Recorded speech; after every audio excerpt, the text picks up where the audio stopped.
Madame, Monsieur, bonjour. Je suis très heureux de vous retrouver sur Télé Sud pour votre édition de la mi-journée de ce lundi 5 décembre, dont voici les principaux titres. Les dirigeants d'Afrique de l'Ouest ont exigé dimanche à Abuja au Nigeria que la junte au pouvoir au Mali libère avant le 1er janvier 46 soldats ivoiriens prisonniers depuis juillet. À défaut, la CEDEAO a annoncé qu'elle prendrait de nouvelles sanctions. En Afrique du Sud, c'est une semaine délicate qui s'ouvre pour le président Ramaphosa. Empêtré dans une affaire de corruption, il a annoncé qu'il ne démissionnera pas, même si le Parlement réuni mardi en session extraordinaire peut encore décider de lancer ou non une procédure de destitution contre lui. Et nous terminons cette édition avec notre page Coupe du Monde et le quart de finale qui va opposer la France à l'Angleterre après leurs victoires respectives sur la Pologne et le Sénégal. Je vous le disais, les dirigeants des États d'Afrique de l'Ouest réunis en sommet dimanche à Abuja ont exigé de la junte au pouvoir au Mali qu'elle libère avant le mois de janvier les 46 soldats ivoiriens prisonniers depuis juillet sous peine de sanctions. Aymeric Tourignon. C'est un nouvel épisode dans le feuilleton des 46 soldats ivoiriens détenus à Bamako. Réunis en sommet à Abuja au Nigeria dimanche, les dirigeants de la CEDEAO se sont penchés à nouveau sur le sort de ces militaires qualifiés de mercenaires par les autorités maliennes qui les accusent d'atteinte à la sûreté de l'État. Après avoir demandé à plusieurs reprises leur libération, l'instance régionale a décidé de taper du poing sur la table dans ce dossier qui brouille les relations entre la Côte d'Ivoire et le Mali. Les dirigeants ont également exprimé leurs préoccupations concernant la détention continue de 46 soldats ivoiriens au Mali et appellent les autorités maliennes à libérer les soldats au plus tard le 1er janvier 2023. Alors que Bamako a engagé une procédure judiciaire contre ces 46 soldats, Abidjan a cessé d'affirmer que ces militaires sont membres d'un contingent de la MINUSMA.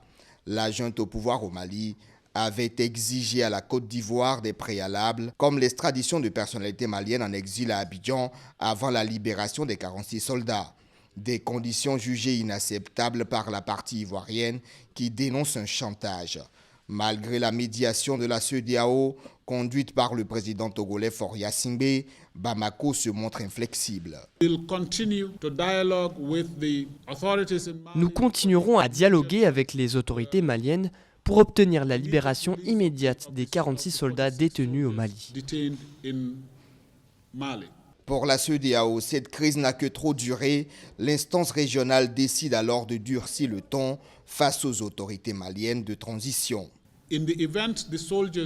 Au cas où les soldats ne seraient pas libérés rapidement, les dirigeants se réservent le droit et ils ont pris la décision de prendre certaines mesures. Ce bras de fer entre Abidjan et Bamako dure depuis le 10 juillet dernier et les chefs d'État de la région ouest-africaine sont déterminés à y mettre fin. Une mission de la CEDEAO devrait dans les prochains jours se rendre dans la capitale malienne pour porter le message de l'organisation régionale aux autorités de la transition malienne. Et on reste au Mali où Choguel Maïga a repris aujourd'hui sa fonction de Premier ministre par intérim suite à sa mise à l'écart pendant 3 mois après que son médecin lui ait ordonné de prendre du repos pour cause d'épuisement. Au Burkina Faso, depuis samedi, le gouvernement a ordonné la suspension immédiate et jusqu'à nouvel ordre de Radio France Internationale, RFI. Les autorités locales, par la voix de son porte-parole, reprochent notamment aux médias français d'avoir relayé un message d'intimidation attribué à un chef terroriste. Mais comment cette décision, qui rappelle celle du Mali il y a 8 mois, est-elle perçue par la population? On écoute. Vous savez ce qui se passe actuellement au pays, ça ne va pas. Donc si RFI se permet à diffuser ça, nous, on n'est pas d'accord, franchement. Jamais, on ne serait jamais d'accord avec RFI. Jamais. Et je salue comme ça le gouvernement, c'est bien. C'est normal même, c'est bien. Et puis, je pense que c'est trop tard même. Ils l'ont fait trop tard. Voilà.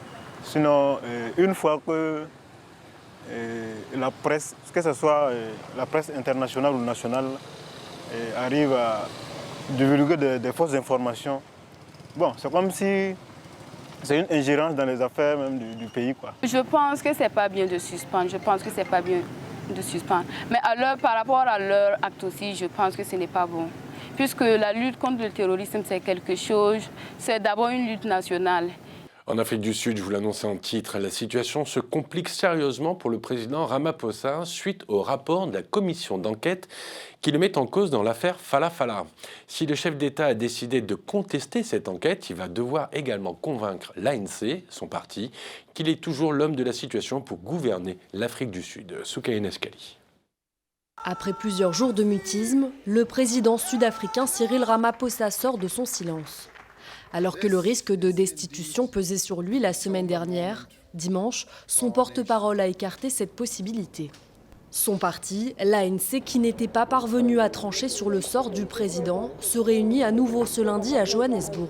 Au cours de cette réunion du comité exécutif national à la tête du Congrès africain, les principaux dirigeants du parti vont encore discuter de l'avenir de Cyril Ramaphosa, avant un vote parlementaire qui pourrait conduire ou non à sa destitution. À ce jour, les ministres des Transports, de l'Énergie, de la Justice ont déjà affiché publiquement leur soutien au chef de l'État. Depuis quelques mois, Cyril Ramaphosa est rattrapé par un scandale au parfum de corruption.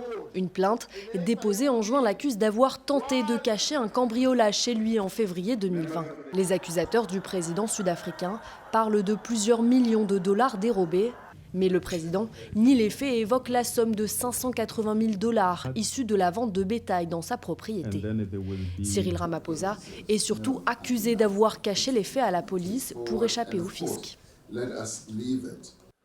On reste en Afrique du Sud où 14 personnes sont mortes lors d'une crue soudaine d'une petite rivière dans l'agglomération de Johannesburg qui est frappée depuis samedi par des violents orages. Les victimes ont été surprises alors qu'elles prenaient part à des rituels religieux dans cette rivière quand l'orage est tombé.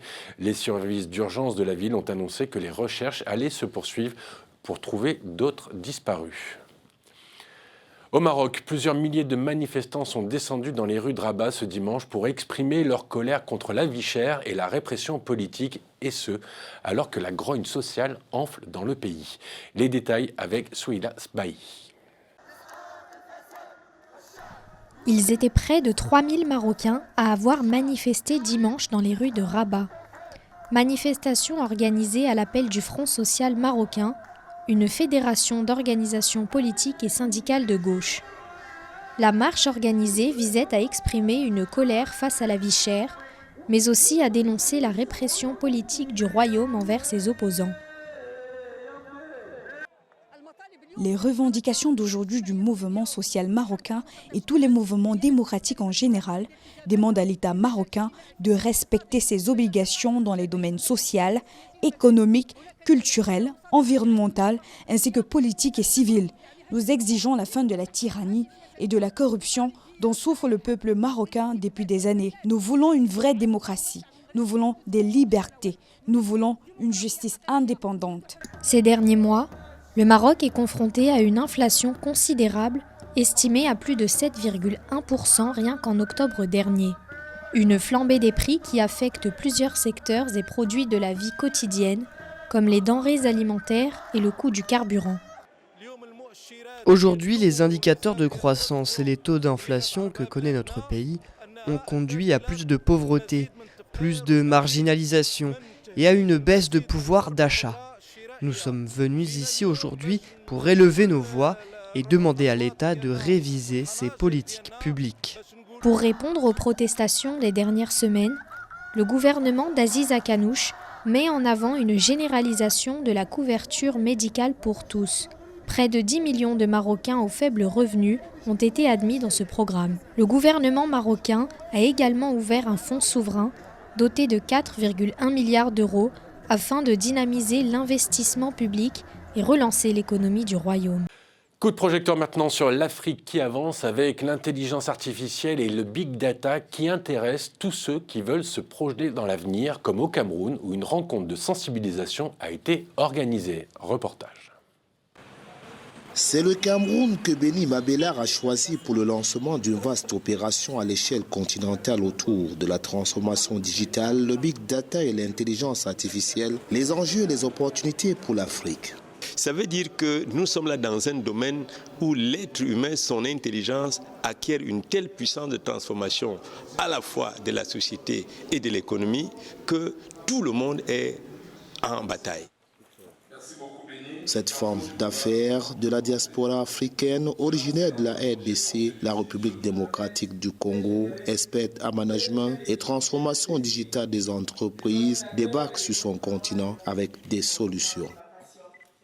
Tout est parti sur un constat par rapport aux avancées technologiques qu'on voit ailleurs. Et aujourd'hui, l'Afrique, je vois qu'on a tout ce qu'il faut, sauf qu'en termes de technologie, on n'avance pas. Et je me suis dit qu'il fallait commencer quelque part. Donc il fallait lancer cette initiative que j'ai nommée Business Conference Benser Solutions. Sa conviction, d'ici 2030, plus de 7 entreprises sur 10 au monde connaîtront une attaque en cybersécurité. 3 métiers sur 10 disparaîtront, 85% de nouveaux métiers feront leur apparition. Le monde aujourd'hui disparaîtra pour faire place à un nouveau monde hyper connecté où l'interopérabilité et l'intelligence artificielle auront une importance capitale. Il est ainsi alors question de mieux préparer le continent à affronter ce défi. Ma proposition est simple, c'est déjà l'accompagnement en termes du conseil en management et transformation digitale d'entreprise, tout ce qui est formation des cadres d'entreprise, chefs d'entreprise et agents de gouvernement. Apporter aussi du financement aux sociétés et aux États qui le souhaitent, parce que nous accompagnons dans le domaine du financement des projets. Et le but est vraiment de pouvoir amener le continent africain en haut, afin de pouvoir concurrencer un petit peu les autres continents. Le combat de Béni Mabela rentre dans cette initiative. Rencontre au grand format avec le public ou bien les porteurs de projets, le monde des affaires en général ou encore séances de formation. La liste est longue. Les objectifs sont de créer une synergie entre les acteurs africains et extérieurs afin de générer les opportunités d'affaires dans ce nouveau monde numérique incontournable. Que ce soit pour le secteur privé ou public, les enjeux sont donc importants pour le continent africain aujourd'hui. Béni Mabela et son équipe, en se lançant ainsi dans ces chantiers présents et futuristes à chaque étape de leur parcours continental, souhaitent accélérer le mouvement. Un reportage que vous pourrez découvrir dans son intégralité ce soir sur Télésud à 20h30 dans Initiative Africa.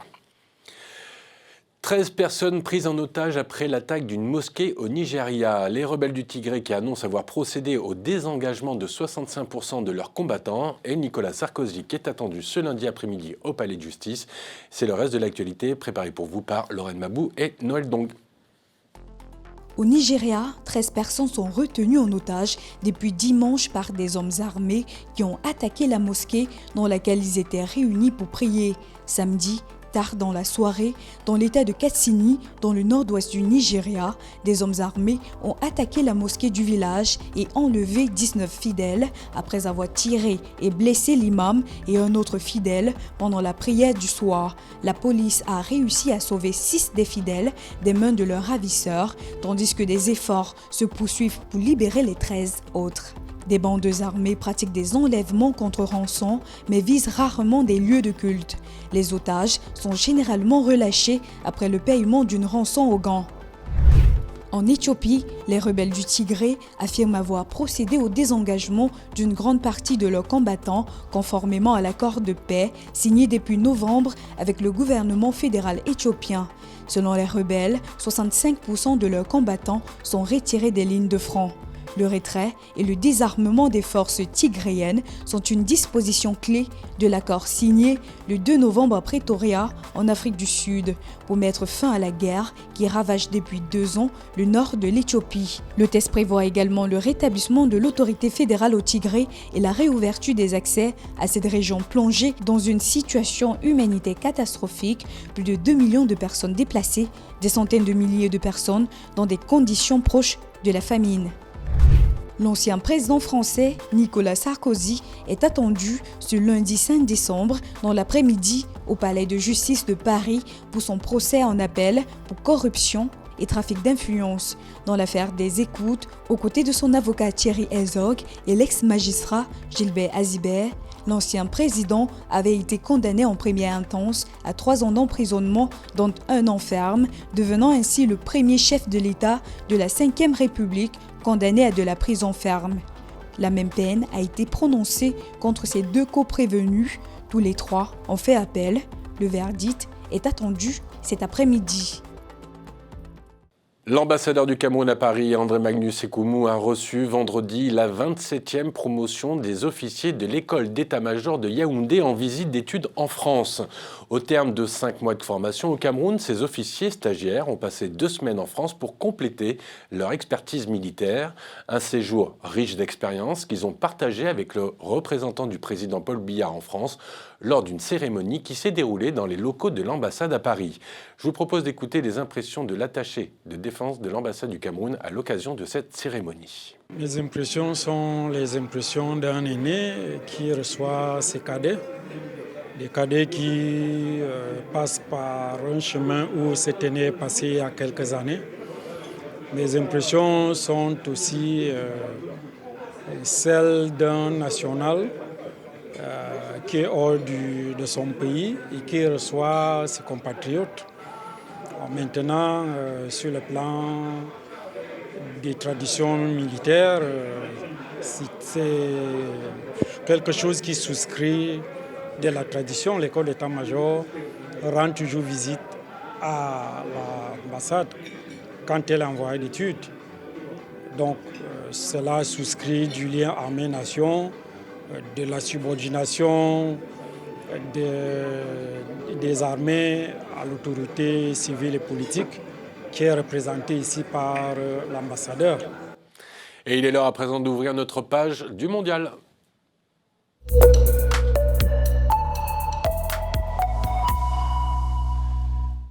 Et on commence aujourd'hui avec le match qui opposait hier le Sénégal à l'Angleterre. Battu facilement 3-0, les Lions de la Teranga n'ont pourtant pas démérité lors de la première période, avec notamment 2 belles occasions d'ouvrir le score par Boulaïdia et Ismaël Sarr. Mais le réalisme était anglais, avec 2 buts en fin de première mi-temps d'Henderson et du capitaine Harry Kane. Et un troisième but de Saka 10 minutes après la reprise. À l'issue du match, malgré la défaite et l'élimination de leur sélection, les Sénégalais étaient tout de même fiers et satisfaits de la performance de leurs joueurs, même si l'absence du meilleur d'entre eux reste une énorme frustration. On les écoute. L'Angleterre, c'est un gros morceau. Je m'attendais à un Sénégal un peu beaucoup plus cohérent, beaucoup plus conquérant, beaucoup plus battant. Aussi juste après l'égalisation, malheureusement, comme je l'ai dit, l'Angleterre a été plus forte que nous, la logique a été respectée. Nous ne pouvons être que fiers de nos Lions, de la compétition qu'ils ont fait. On peut même dire que c'est un résultat qu'on doit saluer. Parce que nous les Sénégalais, on n'attendait même pas le Sénégal en 8e de finale sans Sadio Mané. Ils ont fait le tout, ils ont sacrifié, ils ont donné pour exemple pour qu'ils puissent venir ici en 8e de finale. Donc ils ont fait un grand tournoi. Ils ont fait le tout pour rendre service les Sénégalais et pour rendre heureux toute l'Afrique. Ce qui fait qu'on doit les remercier. Alors avec les résultats de ce week-end, on a déjà le programme de 2 des 4 quarts de finale, avec vendredi à 20h, un très excitant Argentine-Pays-Bas, et le lendemain, la France face à l'Angleterre. Après la démonstration hier de la France et d'un certain Kylian Mbappé face à la Pologne, les supporters anglais restent confiants et pensent tout de même pouvoir venir à bout des champions du monde en titre. Écoutez. La France, ce sera un match difficile. Ils ont Mbappé et d'autres joueurs difficiles à contrer. Nous avons de bons joueurs. Je pense que Jude Bellingham peut rivaliser avec Kylian Mbappé. Je m'attends à ce que ce soit un match très serré et qu'un détail ou un geste de génie puisse mener à la victoire. Mais je pense que l'Angleterre va battre la France et que le score sera de 3-2 pour nous. Aujourd'hui, les matchs de qualification pour les quarts se poursuivent avec au programme Japon-Croatie cet après-midi et Brésil-Corée du Sud ce soir.